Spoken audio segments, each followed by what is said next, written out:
Okay guys, hari ni aku nak share dengan korang Aveta Nova 250 ni macam mana dia punya handling dan macam mana dia punya keselesaan, dia punya maneuver dia kan. Macam kita nak belok, kita nak parking, memang mudah untuk kesenangan, selesa dan mudah nak manage. Dia tak berat sangat.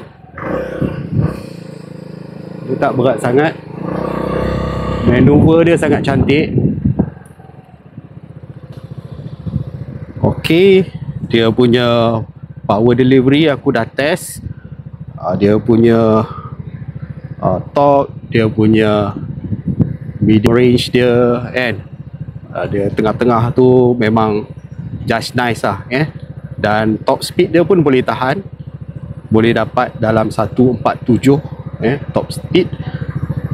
Dan untuk average kelajuan yang ideal ataupun cruise yang sedap 135 memang sedap. Okey, tengok dia tak berat sangat kan. Untuk jalan jauh, so aku dah jalan pergi Pening, dia punya cruise sedap kan. Cumanya kalau nak cari kelemahan-kelemahan dia ni, ada je sebenarnya kan. Cuma kalau boleh Aveta improve dia punya throttle grip ni pemegang ni keras sangat kan, biar bagi lembut sikit. Tadi kita pacak daripada Pulau Pinang, cuma kita berhenti sekali kat tapar isi minyak, kita akan rasa tangan kita kebas sikit lah pasal throttle dia keras. Dia kalau lembut sikit okey, lain okey, tak ada masalah. Okey, lagi satu yang aku suka Aveta Nova 250 ni, bab braking dia kan. Braking dia memang nice brake depan dia 4 piston caliper brake, dan belakang 2 port 2 piston kan. Memang sesedap rasa lah kan. Very fast response kan, dalam apa-apa jua keadaan pun. And very good dia punya braking. So lagi satu, suspension dia pun quite nice. Layan corner, balik pulau tak keras, tak lembut, sesedap rasa dia punya suspension depan dan belakang. Belakang dia hard sikit kan, tapi very good lah untuk cornering kan, especially di kelajuan yang tinggi.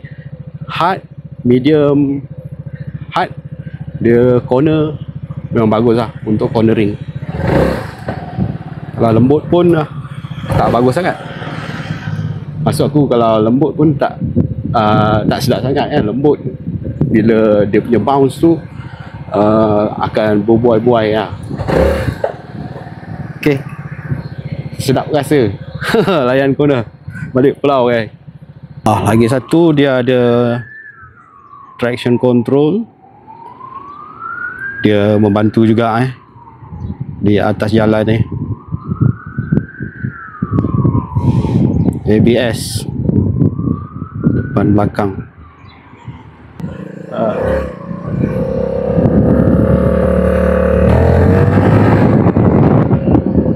Punya maneuver corner sikit tu, kawasan yang nak untuk bercilok kan. Dia tak susah sangat lah, dia tak berat sangat kan. Setengah maxi scooter yang besar ni, kadang-kadang kita nak parking susah, apa susah kan, berat kan. Yang ni senang kan, kita pusing habis ni masih okey.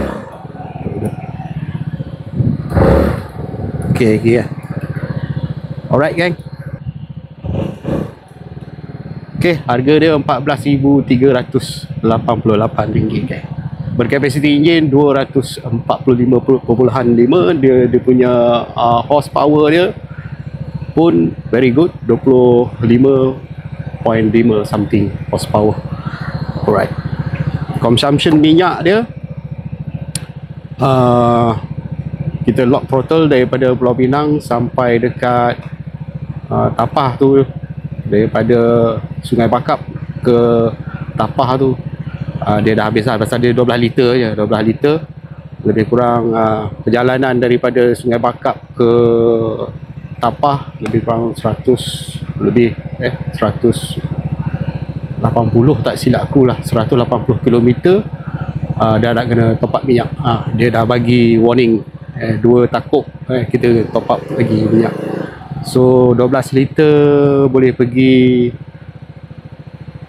kalau kita lock throttle nak dekat 200 km agak, bawah 200 km. Tapi bila kita riding standard lebih kurang 250 km boleh dapat lah.